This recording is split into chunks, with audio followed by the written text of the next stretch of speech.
Praise the lord. ఈరోజు దేవుని వాగ్దానము, నా హస్తము నీ మీద పెట్టి క్షారము వేసి నీ మస్టును నిర్మలము చేసి నీలో కలిపిన తగరమంతయు తీసివేసేదను. యెషయా గ్రంథము 1వ అధ్యాయము 25వ వచనము. సహోదరి సహోదరులారా, దేవుడు యెరూషలేమును ఉద్దేశించి ఈ మాట పలుకుతున్నాడు.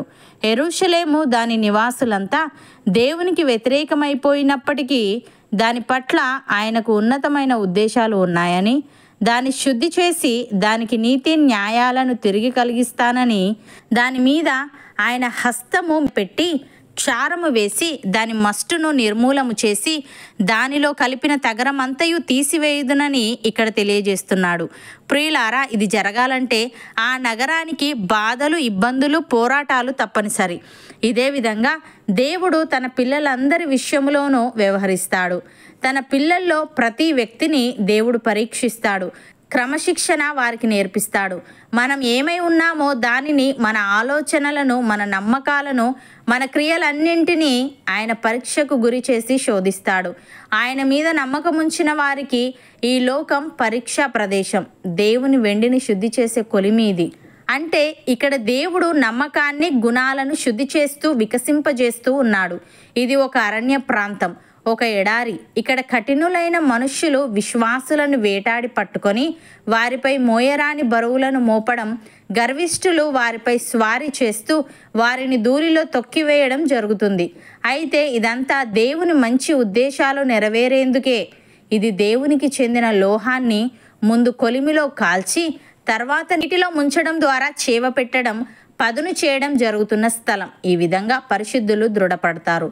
భక్తుడు ఈ విధంగా అంటున్నాడు, నశించిపోవు సువర్ణము అగ్ని పరీక్ష వలన శుద్ధపరచబడుచున్నది కదా, దానికంటే అమూల్యమైన మీ విశ్వాసము ఈ శోధనల చేత పరీక్షకు నిలిచినదై యేసుక్రీస్తు ప్రత్యక్షమైనప్పుడు మీకు మెప్పును, మహిమయు, ఘనతయు కలుగుటకు కారణమగును. మీరు ఆయనను చూడకపోయినను ఆయనను ప్రేమించుచున్నారు. ఇప్పుడు ఆయనను కన్నులారా చూడకయే విశ్వసించుచు మీ విశ్వాసమునకు ఫలమును అనగా ఆత్మరక్షణను పొందుచు చెప్పనశక్యమును మహిమాయుక్తమునైన సంతోషము గలవారై ఆనందించుచున్నారు. మీకు కలుగు ఆ కృపను గూర్చి ప్రవచించిన ప్రవక్తలు ఈ రక్షణను గూర్చి పరిశీలించుచు తమ యందున్న క్రీస్తు ఆత్మ, క్రీస్తు విషయమైన శ్రమలను గూర్చియు వాటి తర్వాత కలగబో మహిమలను గూర్చియు ముందుగా సాక్ష్యం ఇచ్చినప్పుడు ఆ ఆత్మ ఏ కాలమును ఎట్టి కాలమును సూచించుచూ వచ్చెనో దానిని విచారించి పరిశోధించిరి. పరలోకము నుండి పంపబడిన పరిశుద్ధాత్మ వలన మీకు సువార్త ప్రకటించిన వారి ద్వారా మీకు ఇప్పుడు తెలుపబడిన ఈ సంగతుల విషయమై తమ కొరకు కాదు గాని మీ కొరకే తాము పరిచర్య చేసిరను సంగతి వారికి బయలుపరచబడెను. దేవదూతలు ఈ కార్యములను తొంగి చూడగోరుచున్నారు. కాబట్టి మీ మనస్సు అను నడుము కట్టుకొని నిబ్బరమైన బుద్ధి గలవారై యేసుక్రీస్తు ప్రత్యక్షమైనప్పుడు మీకు తేబడు కృప విషయమై సంపూర్ణ నిరీక్షణ కలిగి ఉండుడి అని. సహోదరి సహోదరులారా, మోసపోకుడి. శ్రేష్టమైన ప్రతి ఈవియు సంపూర్ణమైన ప్రతి వరమును పరసంబంధమైనదై జ్యోతిర్మయుడగు తండ్రి యొద్ద నుండి వచ్చును. ఆయన యందు ఏ చంచలత్వమైనను గమనాగమనముల వలన కలుగు ఏ ఛాయ అయినను లేదు. ఆయన తాను సృష్టించిన వాటిలో మనము ప్రథమ ఫలముగా ఉండునట్లు సత్యవాక్యము వలన మనలను తన సంకల్ప ప్రకారము కనెను. నా ప్రియ సహోదరులారా, మీరు ఈ సంగతి ఎరుగుదురు గనుక ప్రతి మనుష్యుడు వినుటకు వేగిరపడువాడును, మాటలాడుటకు నిదానించువాడును, కోపించుటకు నిదానించువాడునై ఉండవలెను. ఎందుకనగా నరుని కోపము దేవుని నీతిని నెరవేర్చదు. అందుచేత సమస్త కల్మషమును, విర్రవీగుచున్న దుష్టత్వమును మాని లోపల నాటబడి మీ ఆత్మలను రక్షించుటకు శక్తిగల వాక్యమును సాత్వికముతో అంగీకరించుడి.